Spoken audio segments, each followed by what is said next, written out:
ఘోర పరాజయం తర్వాత జగన్మోహన్ రెడ్డిలో కొన్ని ఆకస్మికమైనటువంటి మార్పులు వచ్చాయని జగన్మోహన్ రెడ్డి గారు ఇప్పుడు నారా లోకేష్ గారిని అనుకరిస్తున్నారు అనేటువంటి వార్తలు ఇప్పుడు సోషల్ మీడియా వేదికగా చక్కర్లు కొడుతూ ఉన్నాయి.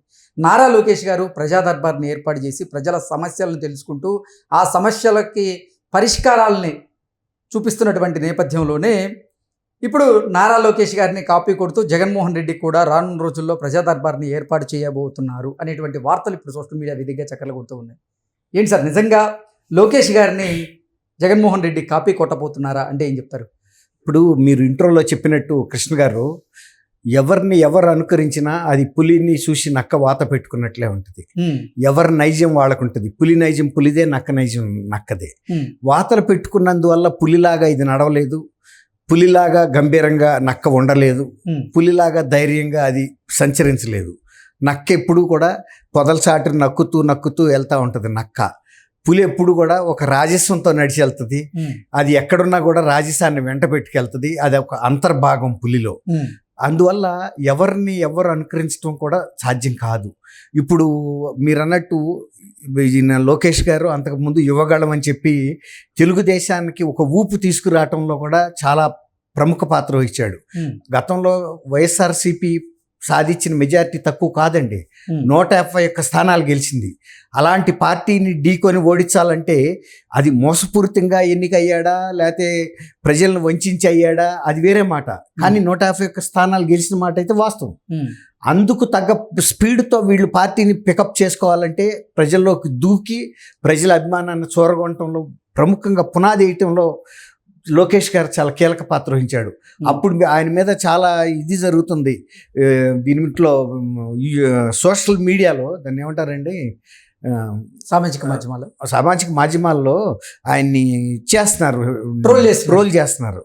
ఆ టైంలో కూడా ఆయన వెనక్కి తగ్గకుండా తను ఆత్మవిశ్వాసంతో తను చేయదలుచుకున్న దాని మీద ఆయనకు స్పష్టత ఉంది. ఒకవైపు మంగళగిరిలో తన స్థానాన్ని పదిలిపరుచుకుంటూనే రెండో వైపు ఆంధ్రప్రదేశ్ అంతటా కూడా ఒక సుడిగాలి పర్యటనలాగా ముఖ్యంగా యూత్లోను మహిళల్లో కూడా చాలా మార్పు తీసుకొచ్చాడు. అట్లా ఆయన చేసింది ఇంకొకరు చేయాలంటే అది సాధ్యం కాదు. ఇప్పుడు అలాగే జగన్మోహన్ రెడ్డి గారు 2019లో ఎన్నికల్లో వంచిన శిల్పంతోనే ప్రజల్ని వంచి గెలిచాడు. అది కూడా అందరికీ సాధ్యం కాదు. ఆయనకి తెలుసు ఖచ్చితంగా నేను ప్రజలకు నేను సహాయం చేయను, నా స్వార్థం కోసం నేను చీఫ్ మినిస్టర్ అవుతున్నాను. ఆయన చాలా క్లియర్గా ఉన్నాడు. నేను ఎన్నికైన క్షణం నుంచి దిగిపోయే ఆఖరి క్షణం వరకు ప్రజల్ని ఏ విధంగా దోసుకోవచ్చో, నా వ్యక్తిగతంగా లబ్ధి పొందొచ్చు అనేది ఆయన టార్గెట్. దాని నుంచి ఆయన ఎప్పుడు తప్పల మార్గాన్ని. కాబట్టి అది లోకేష్ చేయలేడు, ఇది జగన్మోహన్ రెడ్డి చేయలేడు. నేను ఎందుకు చెప్పానంటే అది ఎవరి బాణి వాళ్ళకు ఉంటుందండి. కాబట్టి ఇవాళ జగన్మోహన్ రెడ్డి గారు ఈయనలాగా నేను కూడా ప్రజా దర్బారు పెడతానంటే, నువ్వు 5 ఏళ్ల పాటు ముఖ్యమంత్రిగా ఉన్నావు, నీకు పెద్ద తాడేపల్లి ప్యాలెస్ ఉంది, దేశంలో విపరీతమైన సమస్యలు ఉన్నాయి, నువ్వే గుర్తించావు అనేక సమస్యల్ని పాదయాత్ర చేసినప్పుడు. మరీ ముఖ్యంగా ఆడబడుచుల తాడిబొట్లు చాలా చిన్న వయసులోనే తెగిపోతున్నాయి, నా బావలు చనిపోతున్నారు ఈ లిక్కర్ తాగి, నా మేనల్లుళ్ళు మేనగాళ్ళు అనాథలు అవుతున్నారు, కుటుంబాలు రోడ్డును పడుతున్నాయి అన్నావు. నువ్వు 5 ఏళ్ల పాటు అధికారంలో ఉండి దాన్ని ఒక వ్యాపారంగా మార్చుకుని తర్వాత 20 ఏళ్లకు కూడా తర్వాత వచ్చే గవర్నమెంట్లు కూడా నిషేధం పెట్టలేకుండా 20 ఏళ్ల పాటు ఆదాయం మీద అప్పు తీసుకొచ్చి ప్రభుత్వంలో నువ్వు ఏం చేసినట్టు? ప్రజలు ఇప్పుడు అది ఏమన్నా నువ్వు దిగే నాటికి సంపూర్ణ మద్య నిషేధం పెడతా నువ్వే చెప్పావు. నేను చూసా, విన్నా, కన్నా, అన్నీ నేను అమలు చేస్తా, ఇలాంటివి జరగనివని అన్నావు. అసలు మద్యంతో నడిచే ప్రభుత్వం అని ప్రశ్నించావు. ఎంత చక్కటి భావంతో ప్రశ్నించావు. మరి 5 ఏళ్ల పాటు నువ్వు ప్రభుత్వంలో ఉండి ఎందుకు చేయలేకపోయావు? ఇప్పుడు వచ్చి నేను ప్రజా దర్బారు పెడతానంటే నువ్వు అధికారంలో ఉన్నప్పుడే నీకు ప్రజలు కనబడలేదు. ఇవాళ నీ చేతిలో ఏముంది? గట్టిగా 10 మంది ఎమ్మెల్యేలు లేరు, వాళ్ళందరూ కలిసి లేచి నుంచుంటే నీ 151 మంది శాసనసభ్యులతోనే 23 మంది శాసనసభ్యులు స్మాష్ అయిపోతారని చెప్పావు అసెంబ్లీలో. మా వాళ్ళందరూ ఒకసారి లేచి నుంచుంటే, ఇప్పుడు 164 మంది లేచి నుంచుంటే 11 మంది ఏమవుతారు? అది తెలియాలి కదా. ప్రజలు కూడా నువ్వు చెప్పిన మాటలన్నీ వాళ్ళ చెవుల్లో రింగుమని మారుమోగుతున్నాయి. అప్పుడు నువ్వేంటి పరిస్థితి? నువ్వు ఇవాళ అసెంబ్లీకి ఒక పక్కన వెళ్లకుండా నువ్వు ఎక్కడ పెడతావు ప్రజా దర్బారు? ప్రజా దర్బారు పెట్టి ఏం పరిష్కరిస్తావు? నీ దగ్గర ఏం అంతకన్నా ముందు ప్రజల దగ్గరికి వెళ్ళింది వాళ్ళు. ఇవాళకి అధికారంలోకి వచ్చిన తర్వాత పట్టాలకు వద్దు అని తీసేయమంటున్నారు. పోలీసులు అలవాటు ప్రకారం కడుతున్నారు పట్టాలు. తర్వాత చెట్లు కొట్టొద్దురా బాబు దిగండి అంటున్నారు. మేము హెలికాప్టర్ల మీద వెళ్ళే పరిస్థితి ఉన్నప్పుడు మీరు కింద ట్రాఫిక్ కాపొద్దని చెబుతున్నారు. కింద తిరిగేటప్పుడే ట్రాఫిక్ కాపొద్దని చెబుతున్నారు. నీకు అంత ప్రాణభయం ఉన్నాడు, నువ్వు ప్రజా దర్బార్తో ప్రజలతో ఎక్కడ మమేకం అవుతావు? నువ్వు ముఖ్యమంత్రిగా ఉండి షాపులు కూడా మూయించాలని ముందు రోజే మూయాల్సి వచ్చింది నీ పర్యటనకి. అంటే ఒక ప్రెసిడెంట్ ఆఫ్ అమెరికా కూడా అంత బందోబస్తు ఉండదు. వాళ్ళకి చాలా ప్రాణభయం ఉంటుంది. అంటే థ్రెట్ కూడా ఉంటుంది టెర్రరిస్టుల నుంచి, వాళ్ళ నుంచి ఇంటర్నేషనల్ టెర్రరిస్టులు కూడా వాళ్ళ మీద అటాక్ చేయడానికి ప్రయత్నిస్తారని. నీకు నువ్వేమన్నా నక్సలైట్లతో తగాదా పెట్టుకున్నావా, లేకపోతే ఇంకెవరితో పెట్టుకున్నావు, లేకపోతే నువ్వు ఎక్కడన్నా ఇతర దేశాల్లో మాఫియా బిజినెస్లు చేస్తున్నావా?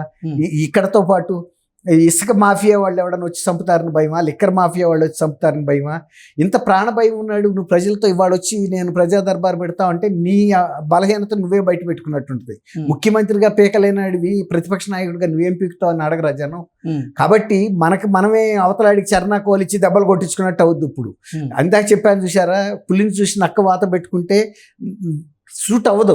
ఎవరి బాణి ఆడదే. ఇప్పుడు వాళ్ళ తండ్రి ఇలా ప్రజా దర్బారు పెట్టాడు, ఆయన ప్రజల్లో కలిసే నైజం ఆయనకు ఉంది. ప్రతిపక్ష నాయకుడిగా ఉన్నప్పుడు ఉంది, ముఖ్యమంత్రిగా ఉంది. నీకు 2 సార్లు లేదే. ఇప్పుడు అప్పుడు ప్రజల్లో నువ్వు కలవలా, ఇవాళ కలవట్లేదు. నీకు ప్రజలు ఇవాళ ఎట్లా నిన్ను నమ్మి వస్తారు, నువ్వేం పరిష్కరించగలుగుతావు అని? నీకు ప్రజలను వదిలిపెట్టి నువ్వు నేరస్తుల్ని పరామర్శించడానికి నెల్లూరు వెళ్ళావు, కానీ ప్రజల దగ్గరికి ఎందుకు వెళ్ళలేదు? ఆ సమయాన్ని ఆ హెలికాప్టర్ ఖర్చులు ఉపయోగిస్తే ఎంతో మందికి ప్రజలకు మేలు జరిగేది. నువ్వు లక్షలు పెట్టి అక్కడికి నెల్లూరు వెళ్ళే బదులు. ఆయన ఎక్కడికి పోతాడు? నువ్వు ఎప్పుడైనా వెళ్ళి కలవచ్చు ఆయన్ని. తర్వాత నువ్వు ఆయన బ్యాలెట్ ఈవీఎంలు పగలగొట్టాడని నువ్వే చెబుతున్నావు, మళ్ళీ ఆయన మంచివాడని నువ్వే చెబుతున్నావు. నువ్వు ఏం చెబుతున్నావు? ఇప్పుడు మంచివాడైతే మంచివాడని చెప్పు, ఈవీఎంలు పగలగొడతాం తప్పని మాట ఆయన నోటంటే ఆ రోజు కూడా రాలా. ఆ రోజు మా శాసనసభ్యుడైనా సరే అతనికి ఓట్లు పడకపోయినంత మాత్రాన ఈవీఎంలు పగలగొడతారా అని అడగాలి కదా. ఈవీఎంలు అందరికి ఒక్కోసారి నిన్ను గెలిపించినాయి, కిందసారి 2019లో అదే ఈవీఎంలు, ఈసారి ఓడించినాయి. అది స్వీకరించాలి, మనం ఇది స్వీకరించాలి. ప్రజా జీవితంలో ఉన్నప్పుడు ఆయన ఎందుకు ఖండిస్తలేకపోతున్నాడు అర్థం కావట్లా. తన తమ్ముడు అని అవినాష్ గురించి చెప్పాడు, మావాడు మర్డర్లు చేయడు, మంచివాడు, చిన్నవాడు, చాలా ప్రశాంతంగా బతికేటాడు, అది ఇది అని ఎన్నో చెప్పాడు. కానీ ఆయన మరి హత్య కేసులో 8వ ముద్దాయి. మరి వెళ్ళి ఆ మాట అక్కడ ఎందుకు చెప్పడు సిబిఐ ముందు? అట్లా జగన్మోహన్ రెడ్డి గారు ద్విపాత్రాభినయం చేస్తున్నాడండి. అది ప్రజలు తెలియదు అనుకుంటున్నాడు. నువ్వు ప్రజలు దూరంగా పెట్టి ప్రజలను హింసించి చంపి ఇవాళ ప్రజా దర్బారు పెడతావంటే ఎవరిని చంపి లోనేస్తావు నువ్వు ప్యాలెస్లోకి? అర్థం కాదు. నీకు ఏ మూడ్ స్వింగ్స్ వస్తాయి. ఆ మూడ్ స్వింగ్స్ ఎవరికి ఎప్పుడు ఆయనకి ఎట్లా ఉంటుందో ఎవరికి తెలీదు. క్షణాల్లో మార్పు వస్తుంది, తుఫాన్లు వచ్చినట్టు. కాబట్టి అది ప్రజలు నువ్వు అధికారం ఇచ్చినప్పుడు ఉపయోగించుకోలేనప్పుడు. ఒకవేళ ప్రజా దర్బార్ కనుక జగన్మోహన్ రెడ్డి ప్రారంభిస్తే నిజంగా ఈ 5 సంవత్సరాలు ప్రజా దర్బార్ని కొనసాగించే అవకాశం ఉందా, లేదంటే 2 నెలలు చేసి అది అప్పుడు మంత్రంగా మళ్ళీ అది ముఖ్యమంత్రి పెట్టాడు పెద్ద పెద్ద షామియానాలు, వైట్ షామియానాలు పెట్టి, కానీ మళ్ళీ తర్వాత పబ్జీలో పడిపోయి ప్రజా దర్బార్ ఎగిరిపోయింది. అట్లా దాని స్థిరత్వం ఉండలేదండి, ఒక ఫోకసింగ్ గా ఉంటల్లా. మరి ఎందువల్ల మరి కొంచెం ఆయనకి ఏదో ఇబ్బందులు ఆరోగ్యరీత్యా కూడా ఉన్నాయి అంటున్నారు. అది ఆ వైద్యం అది అయితే కొంచెం స్థిరపడితే మనం చూద్దాం. Okay sir, thank you so much. Thank you Krishna గారు. వీక్షకులు కూడా నమస్కారం.